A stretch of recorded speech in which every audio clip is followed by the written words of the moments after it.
Today we are taking up the Iliad by Homer. To begin with, let's look at his life and works.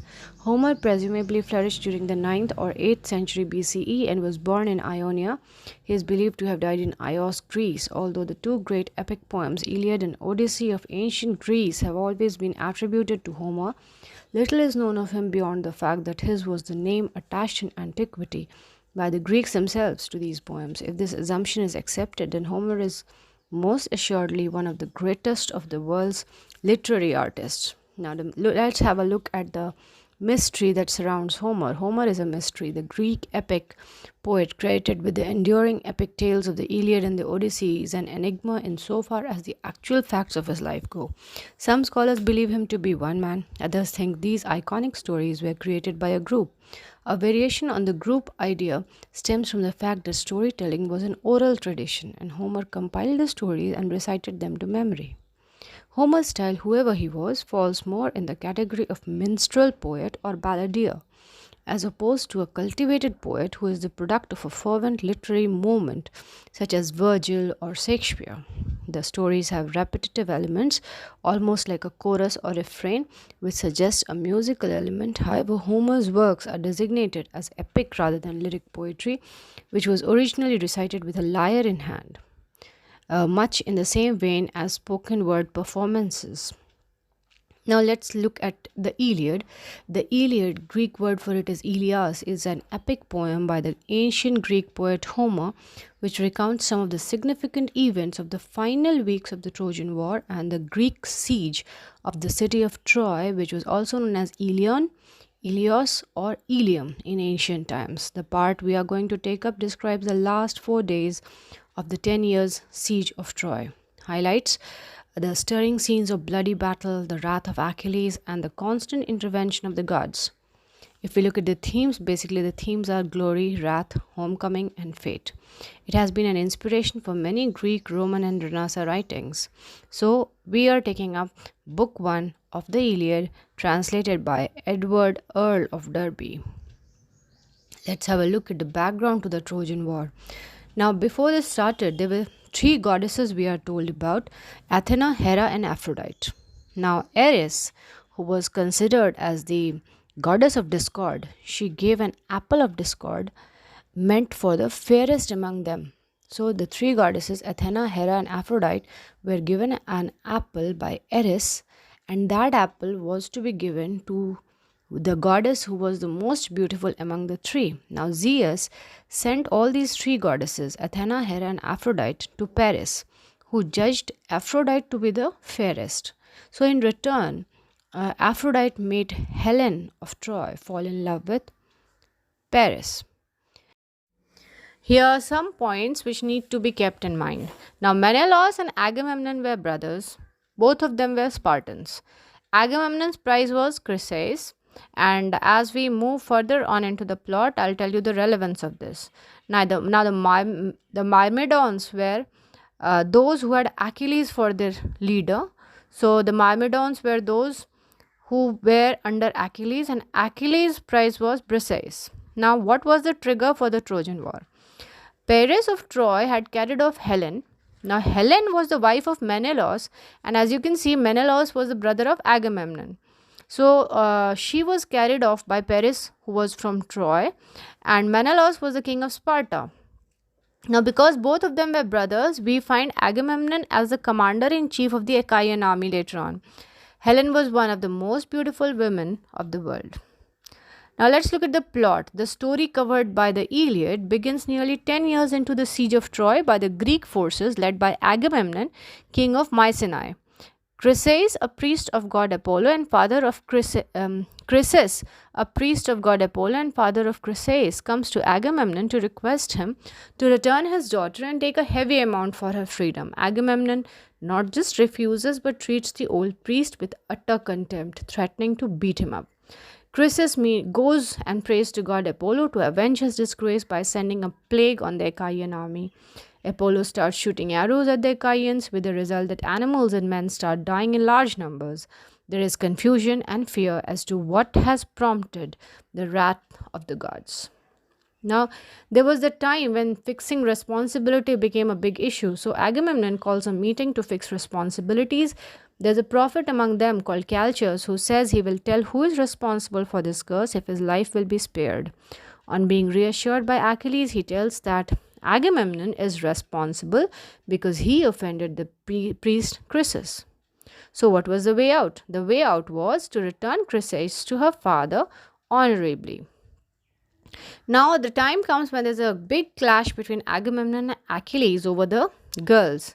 The Greeks, at the behest of the warrior hero Achilles, forces Agamemnon to return Chryseis in order to appease Apollo and end the pestilence. But when Agamemnon eventually reluctantly agrees to give her back, he takes in her stead Briseis, Achilles' own war prize, which greatly angers Achilles. Feeling dishonored, Achilles wrathfully withdraws both himself and his Myrmidon warriors from the Trojan War. Achilles and Agamemnon highlight the Greek value system of personal honor. The duel between the two is stopped by the interference of Athena sent by Hera to check the anger of Achilles. Let me tell you, Athena and Hera both were goddesses. Nestor, the advisor, gives a wise speech and prevents the duel that was supposed to happen between Agamemnon and Achilles. Same night, Chryseis is sent to her father Chryses by Odysseus, and the plague stops. Briseis is brought from Achilles' tent to Agamemnon. Let's have a look at the role of the Greek gods in the Iliad. Now, the chief god was Zeus, and he was a supporter of the Trojans. His wife Hera was a supporter of the Greeks. Their son Hephaestus wanted no conflict between gods and mortals. Gods act as external forces upon courses of events throughout Iliad and also in the Greek plays. Apollo sending plague on the Achaean army is a very good example to show that the gods are acting as external forces. Now, internal forces acting on individuals. So, for that, we can see as example Athena being sent by Hera to check the anger of Achilles. So, the gods play the role of external forces as well as internal forces acting on individuals. Then, the interference of the gods and the coming of the gods is also for comic relief. Achilles goes and appeals to his mother Thetis to ask Zeus to avenge his dishonor. So, even that is an example of interference of the gods. Let me tell you that Thetis, who was the mother of Achilles, was actually a sea nymph. Now, wishing to strengthen the resolve of the Greeks, Agamemnon feigns a homeward order, but Odysseus encourages the Greeks to pursue the fight. During a brief truce in the hostilities, Paris and Menelaus meet in single combat over Helen, while she and old King Priam of Troy watch from the city walls, and despite the goddess Aphrodite's intervention on behalf of the overmatched Paris, Menelaus is the victor.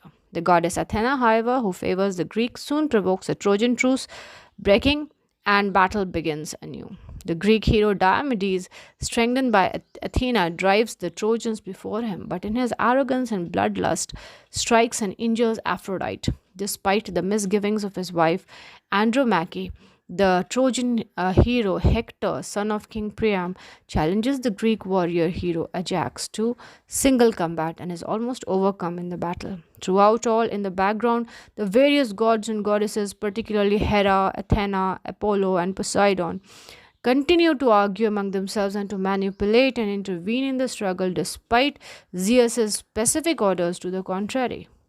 Achilles steadfastly refuses to give in to pleas for help from Agamemnon. Odysseus, Ajax, Phoenix, and Nestor, spurning the offered honors and riches, and even Agamemnon's belated offer to return his prize Briseis to him. Diomedes and Odysseus sneak into the Trojan camp and wreak havoc. But with Achilles and his warriors out of battle, the tide appears to begin to turn in favor of the Trojans. Agamemnon is wounded in the battle, and despite the heroics of Ajax, Hector successfully breaches the fortified Greek camp, wounding Odysseus and Diomedes in the process, and threatens to set the Greek ships on fire. Torn between his allegiance, Achilles orders his friend Patroclus to dress in Achilles' own armor and to lead the Myrmidons in repelling the Trojans. Intoxicated by his success, Patroclus forgets Achilles' warning and pursues the fleeing Trojans to the walls of Troy and would have taken the city were it not for the actions of Apollo. In the heat of the battle, though Hector finds the disguised Patroclus and thinking him to be Achilles, fights and again with Apollo's help kills him. Menelaus and the Greeks manage to recover Patroclus's corpse before Hector can inflict more damage. Distraught at the death of his companion, Achilles then reconciles with Agamemnon and rejoins the army despite knowing his deadly fate, and drives all the Trojans before him in his fury. As the 10-year war reaches its climax, even the gods join in the battle, and the earth shakes with the clamor of the combat.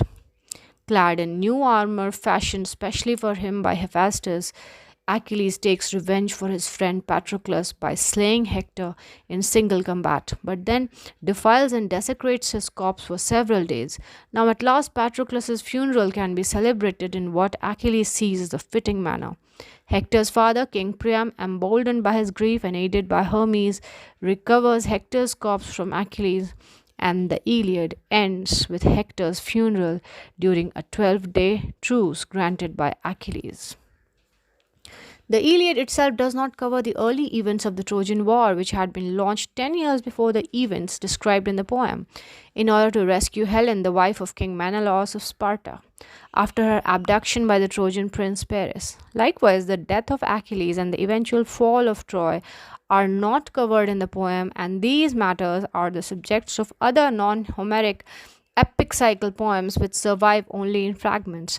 The Odyssey, a separate work also by Homer, narrates Odysseus's decade-long journey home to Ithaca after the end of the Trojan War.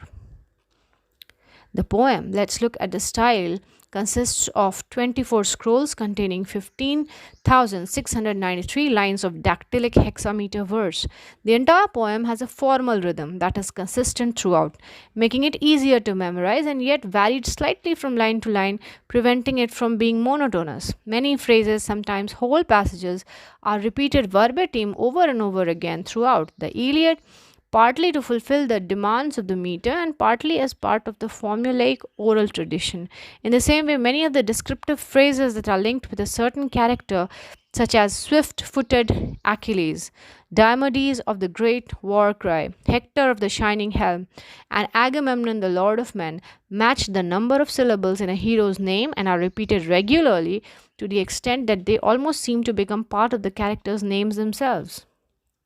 The immortal gods and goddesses are portrayed as characters in the Iliad, displaying individuality and will in their actions, but they are also stock religious figures, sometimes allegorical, sometimes psychological, and their relation to humans is extremely complex. They are often used as a way of explaining how or why an event took place, but they are also sometimes used as comic relief from the war, mimicking, parodying, and mocking mortals.